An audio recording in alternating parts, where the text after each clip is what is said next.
Wow.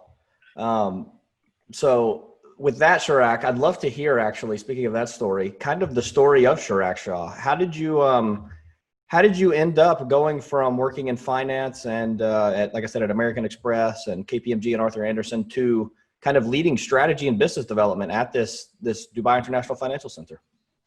So, it's a funny story, actually. I grew up as a child in Dubai, and that was in the 80s and 90s. And Dubai was a very different place then. It was a boring place. It was a small, port and a town and growing, but still not international, not aspirational, and so on and so forth. And I moved to Mumbai, and in the 90s, India was kind of opening up, and the financial sector was opening up big time over there. I joined Andersen Consulting, which was a top-notch consulting firm that helped in a lot of transformation of that industry. And then in the mid-2000s, around 2004, I was flying to New Zealand, and I flew via Dubai, and I looked at what was happening in the city.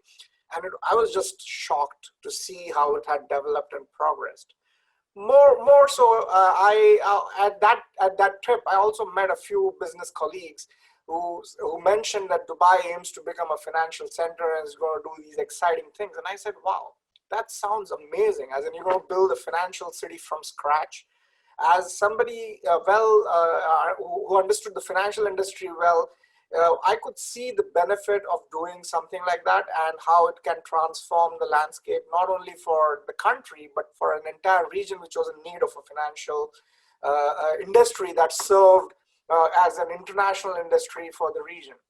And I reached out to those people who were at the government looking at doing DIFC, and then they said, your experience is right on tap for what we're looking to do, because transforming the financial sector is what we're trying to do, and that's how it started. And I said there can be nothing more important than being part of a journey that's going to have a very high impact. It's something like what you guys are doing, making a difference, doing something that can have a lasting impact on the livelihoods of people, making business more friendly, accessible, and of course bringing in professionalism, governance of a stature and standard that's not available in the region.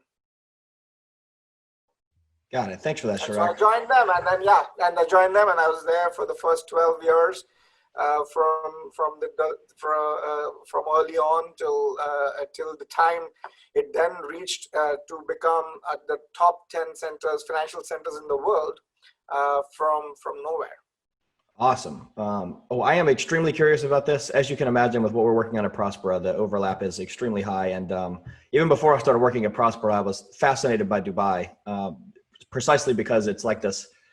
It's like this urban paradise of kind of what I've always dreamed of, this cyberpunk future of these super tall buildings and big highways and stuff like that. I just love it.